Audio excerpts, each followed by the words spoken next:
السلام عليكم ورحمة الله وبركاته.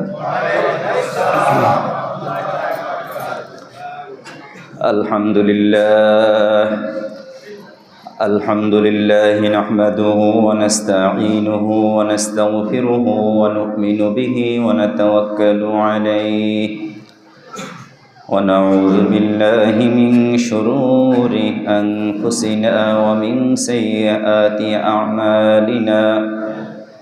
من يهد الله فلا مضل له ومن يضلله فلا هادي له. ونشهد أن لا إله إلا الله وحده لا شريك له الذي لا ضد له ولا ند له ولا مثيل له ولا مشير له. ونشهد أن سيدنا وسندنا وحبيبنا ومولانا محمدا عبده ورسوله الذي أرسله بالحق بشيرا ونذيرا وداعيا إلى الله بإذنه وسراجا وقمرا منيرا. أما بعد فقد قال الله تعالى في كلامه المجيد وفي فرقانه الحميد. সবাই পড়ি আউযু বিল্লাহি মিনাশ শাইতানির রাজীম। বিসমিল্লাহির রহমানির রহিম। সুবহানাল্লাযী আসরা বি'আবদিহি লাইলাম মিনাল মাসজিদিল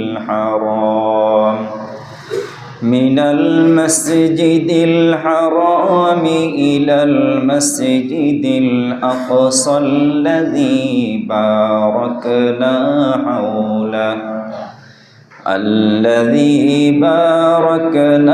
হাওলাহু লিনুরিয়াহু মিন আয়াতিনা ইন্নাহু হুয়াস সামিউল বাসীর। وقال رسول الله صلى الله عليه وسلم الصلاة معراج المؤمنين أو كما قال عليه الصلاة والسلام. وقال تعالى في شان حبيبه آمرا ومخبرا إن الله وملائكته يصلون على النبي يا أيها الذين آمنوا صلوا عليه وسلموا تسليما. اللهم صل على محمد وعلى آل محمد كما صليت على إبراهيم وعلى آل إبراهيم إنك حميد مجيد. اللهم بارك على محمد وعلى آل محمد كما باركت على إبراهيم وعلى آل إبراهيم إنك حميد مجيد.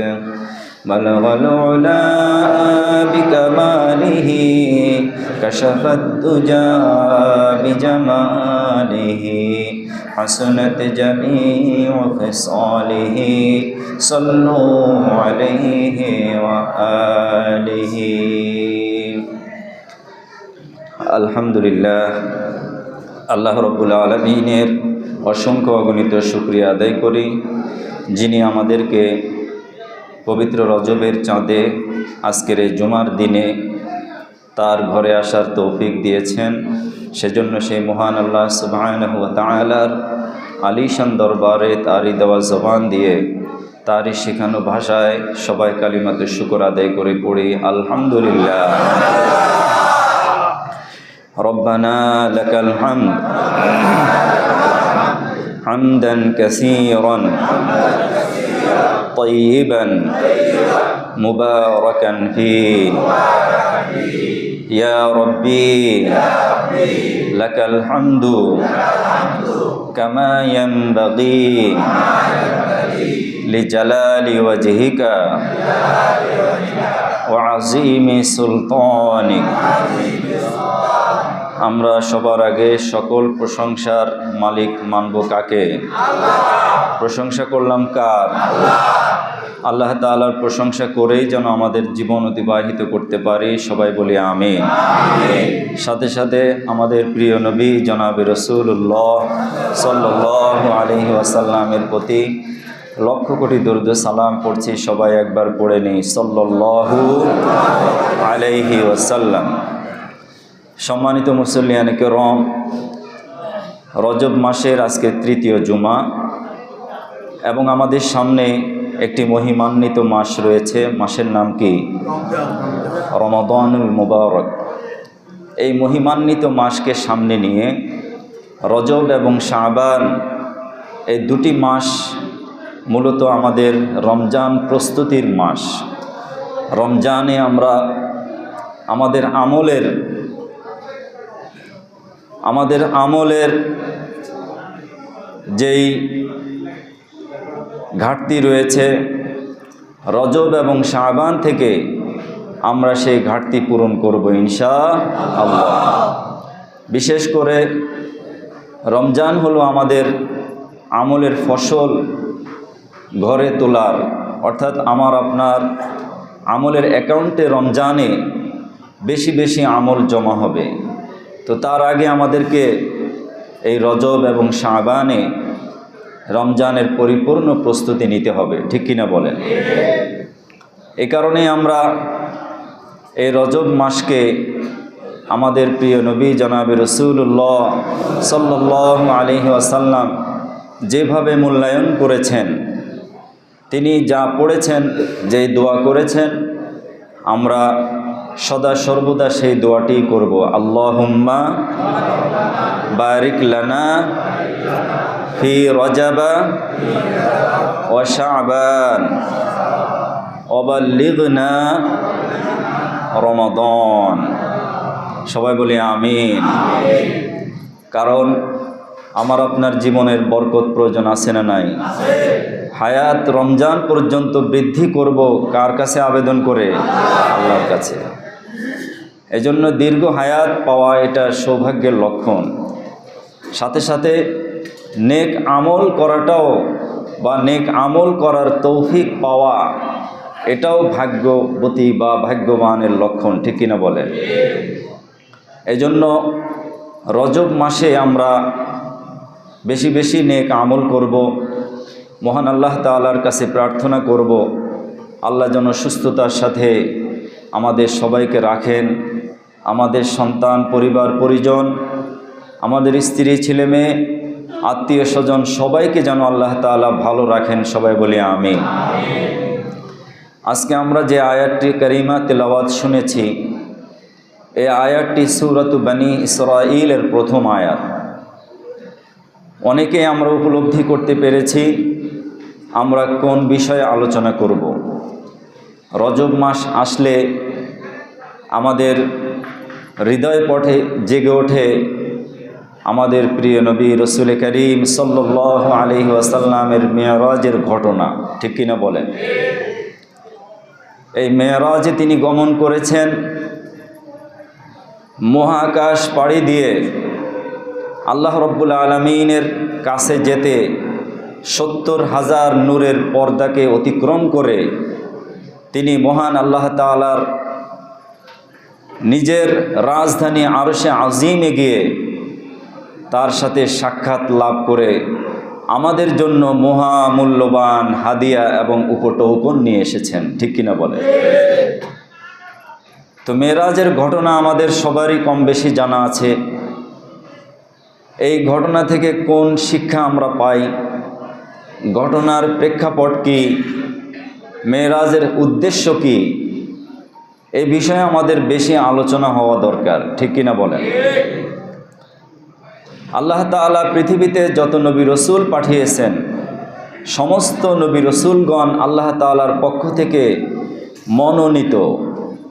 তারা মহান আল্লাহ তাআলার পক্ষ থেকে বিশেষভাবে মনোনীত এবং নির্দিষ্ট সাইয়্যিদিনা হযরত আদম আলাইহিস সালাম থেকে শুরু করে সর্বশেষ নবী খাতামুন নবিয়্যিন, যার পরে আর কোনো নবীর আগমন হবে না, বিশ্বনবী মুহাম্মদুর রাসূলুল্লাহ সাল্লাল্লাহু আলাইহি ওয়াসাল্লাম। প্রত্যেক নবী রসুলই মহান আল্লাহ তাআলার সাক্ষাৎ করেছেন, কথা বলেছেন ওহীর মাধ্যমে, ঠিক কিনা বলেন? কিন্তু কোনো নবী রসুলকে আল্লাহ তাআলা আমাদের প্রিয় নবীর মতো এত বেশি ইজ্জত সম্মান দেখাননি। তার নিজের বাড়িতে নিয়ে, আরশে আজিমকে নিয়ে তার সাথে সাক্ষাৎ দেননি, দিয়েছেন? এটি প্রমাণ বহন করে আমাদের প্রিয় নবী সাল্লাল্লাহু আলাইহি ওয়াসাল্লাম সকল নবীদের সেরা নবী, বিশ্বনবী মুহাম্মদুর রাসূলুল্লাহ সাল্লাল্লাহু আলাইহি ওয়াসাল্লাম। এছাড়া মেরাজের আরেকটি উদ্দেশ্য আল্লাহ তাআলা পবিত্র কোরআনের এই সূরা বনী ইসরাঈলের একেবারেই শুরুতে বলে দিয়েছেন, লিনুরিয়াহু মিন আয়াতিনা, যে আমি আপনাকে রাতের একটি অংশে নৈশ ভ্রমণ করিয়েছি। কেন করালাম? লিনুরিয়াহু মিন আয়াতিনা, যাতে আমি আপনাকে আমার কতিপয় নিদর্শনাবলী, আমার কতিপয় অলৌকিক বিষয়াবলী আপনাকে প্রত্যক্ষভাবে দেখাতে পারি। জোরে কোন সুবহানাল্লাহ। তিনি কি ইতিমধ্যে জানতেন না যে আল্লাহর জান্নাত আছে, জাহান্নাম আছে? আল্লাহ তাআলা বিচার করবেন, বিচার করার পরে অপরাধীদের কি শাস্তি হবে, নেক বান্দাদের কি শান্তি হবে, জান্নাতের শান্তি এবং জাহান্নামের শাস্তি সম্পর্কে ইতিমধ্যেই তিনি জানতেন। তারপরেও কেন তিনি প্রিয় নবী জনাবে রাসূলুল্লাহ সাল্লাল্লাহু আলাইহি ওয়াসাল্লামকে নিজের কাছে নিয়ে প্রত্যক্ষভাবে সরাসরি দেখালেন? উদ্দেশ্য একটাই, তিনি হলেন রহমাতুল লিল আলামিন, তিনি হলেন বিশ্বনবী। তারপরে আর কোনো নবীর আগমন ঘটবে না। তিনি শরীয়ত যা কিছু নিয়ে এসেছেন, সেই শরীয়তটা অসম্পূর্ণ না সম্পূর্ণ? সম্পূর্ণ শরীয়ত, কমপ্লিট কোড অফ লাইফ, মানুষের জীবনে সার্বিক জীবন বিধান নিয়ে তিনি এসেছেন। তিনি ইতিমধ্যে আল্লাহর পক্ষ থেকে যা কিছু শুনেছেন, জেনেছেন, এগুলোকে প্রত্যক্ষভাবে দেখানোর জন্য আল্লাহ রব্বুল আলামিন প্রয়োজন মনে করেছেন। কেন প্রয়োজন মনে করলেন? কারণ হযরতে মুসা আলাইহিস সালাম তিনি তুর পাহাড়ে আল্লাহর সাক্ষাৎ লাভ করেছেন, তাকেও আল্লাহ রব্বুল আলামিন আরশে আজিমে নিয়ে যান নাই। হযরত ইব্রাহিম আলাইহিস সালাম আল্লাহর সাথে কথা বলেছেন, তাকেও তিনি আরশে আজিমে নিয়ে যান নাই। আরশে আজিমে নিয়ে যাওয়ার জন্য আমাদের প্রিয় নবীকে বেছে নেওয়ার অন্যতম কারণ হলো পৃথিবীর শেষ বয়স পর্যন্ত, দুনিয়া ধ্বংস হবার আগ পর্যন্ত আল্লাহ রব্বুল আলামিন বিশ্ব মানবতার জন্য যে শরীয়ত নির্ধারণ করে দিয়েছেন, সেই শরীয়তের মধ্যে কোনো অসম্পূর্ণতা নেই, শরীয়তের মধ্যে কোনো অসঙ্গতি নেই। মানুষের যা কিছু প্রয়োজন সব কিছু পরিপূর্ণ বিতাফসীলভাবে আল্লাহ রব্বুল আলামিন আমাদের প্রিয় নবীর মাধ্যমে পূর্ণাঙ্গ ঘোষণা করে দিয়েছেন। এই জন্য আল্লাহ রব্বুল আলামিন প্রয়োজন মনে করেছেন, আমি যে তাকে এতদিন পর্যন্ত ইলমুল ইয়াকিনের পর্যায়ে ছিল, অর্থাৎ তার জ্ঞান ছিল জান্নাত আছে, জাহান্নাম আছে, আল্লাহর শাস্তি আছে, আল্লাহ পাকের জান্নাত আছে, জান্নাতে নাজ নিয়ামতের ব্যবস্থা আছে, এগুলো তিনি এতদিন পর্যন্ত জেনেছেন, হাক্কুল ইয়াকিন এবং দৃঢ়ভাবে বিশ্বাস করেছেন। কিন্তু একটা বিষয় তার বাকি ছিল, নিজের চর্ম চোখে সেটা দেখতে এখনো পারেন নাই। আল্লাহ রব্বুল আলামিন এই কারণে তিনি বলেন লিনুরিয়াহু মিন আয়াতিনা, আমি যেন তাকে আমার নিদর্শনগুলো তার নিজের চোখে দেখাতে পারি, এই জন্য আমি তাকে আরশে আজিমে নিয়ে গেছি। জোরে কোন সুবহানাল্লাহ। এগুলো একটা কারণ। দ্বিতীয় কারণ, জাগতিক কারণ। আমরা সবাই জানি প্রিয় নবী সাল্লাল্লাহু আলাইহি সাল্লাম মেরাজ করেছেন হিজরতের আগে না পরে? হিজরতের আগে। তিনি মক্কি জীবনে 13টি বছর দিনের দাওয়াত দিয়ে মানুষকে তিনি ইসলামের পথে ডেকেছেন। তিনি বলেছেন, ইয়া আইয়ুহান নাস, হে মানবতা, তোমরা পড়ে নাও লা ইলাহা ইল্লাল্লাহু মুহাম্মাদুর রাসূলুল্লাহ। সবাই পড়ি লা ইলাহা ইল্লাল্লাহু মুহাম্মাদুর রাসূলুল্লাহ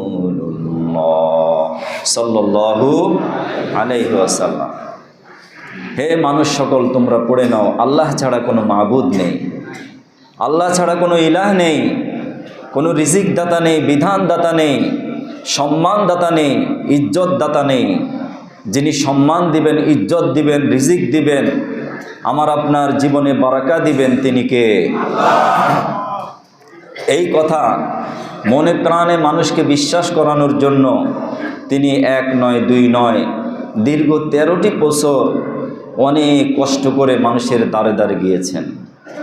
সকালবেলায় তিনি ঘুম থেকে উঠে রাত পর্যন্ত দিনের দাওয়াতি কাজ করেছেন, সাথে সাথে জিহাদ করেছেন এবং তাজকিয়াতুন নফস করেছেন।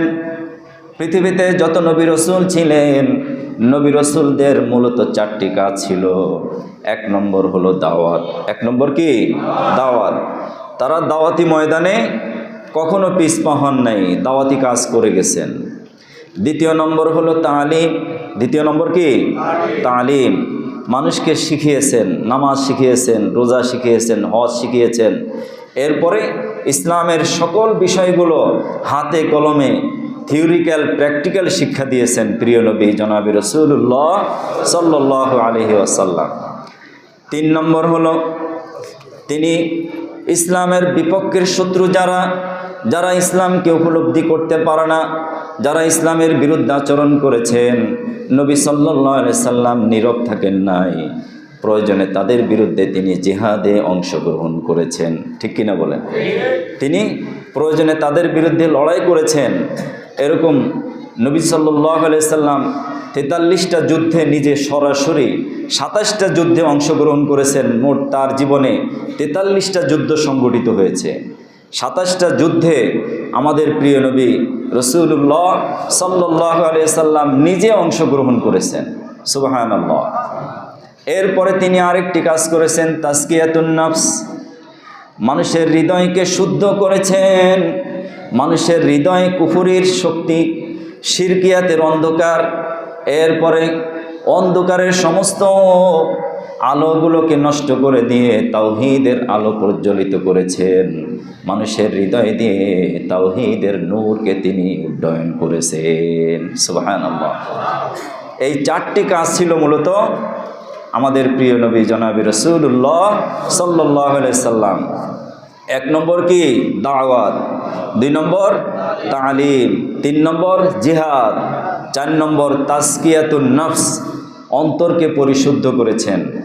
কারণ যেই মানুষগুলো এতদিন মূর্তির সামনে মাথা নত করত, সেই মানুষেরাই নিজের হাতে মূর্তি ভেঙেছেন। ঠিক কিনা বলেন?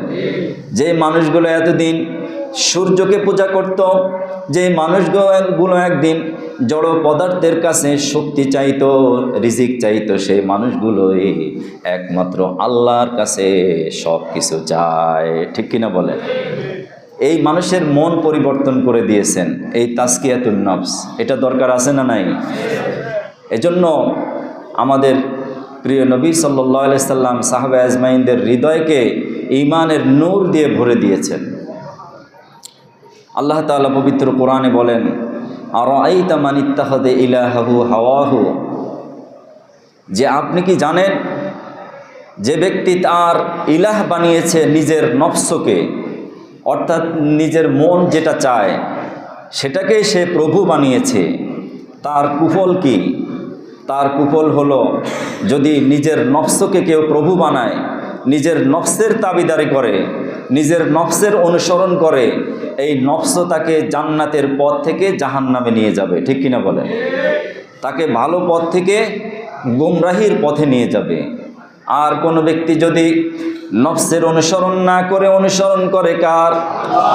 আল্লাহর অনুসরণ করে, যার হৃদয়কে আল্লাহর মাকাম বানাবে, ওই হৃদয় দিয়ে সে উপলব্ধি করবে কোনটা ভালো কোনটা মন্দ।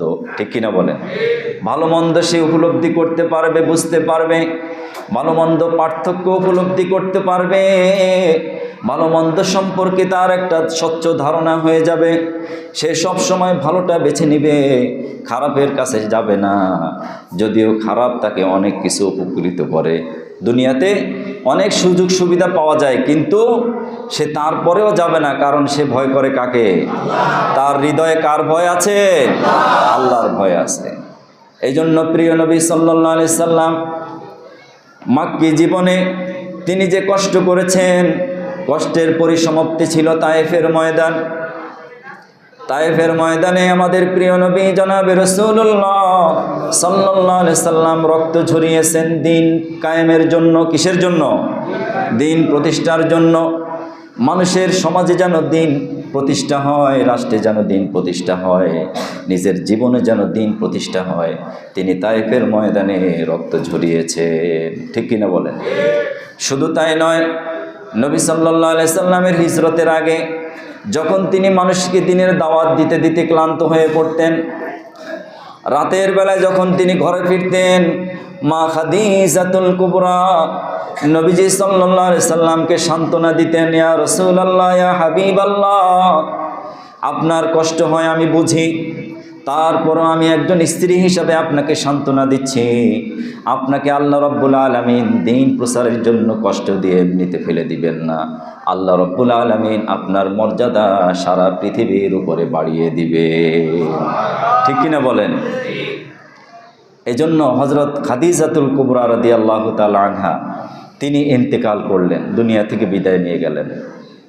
তার জীবন সাথী, সবসময় যাকে তিনি নিজের জীবন সাথী বানিয়েছেন, যে সব সময় তাকে সাহস জুগিয়েছেন, সেই স্ত্রীর ইন্তেকাল, মনটা খারাপ। শুধু তাই নয়, সমগ্র আরব জাহান দিন প্রচারের কারণে, দিনের কথা বলার কারণে প্রিয় নবী সাল্লাল্লাহু আলাইহি সাল্লামের শত্রুতে পরিণত হয়েছে। ঠিক সেই সময় মা হারা পিতা হারা নবীর একান্ত সাথী হয়েছেন, নবীকে নিজের কলিজার মধ্যে আগলে রেখেছেন তার প্রিয় চাচা খাজা আবু তালেব। ঠিক কিনা বলেন? এই প্রিয় চাচা, যিনি সমগ্র আরব ভূখণ্ডের বিরুদ্ধে অবস্থান নিয়েছেন, ভাতিজার পক্ষে অবস্থান নিয়েছেন। কেন? তিনি জানেন যদিও তার কালিমা তাওহীদ পড়া, কালিমা তাইয়্যিবা পড়া নসিব হয় নাই, তারপরেও তিনি তার ভাতিজাকে কাফেরদের হাতে কখনো তুলে দেন নাই।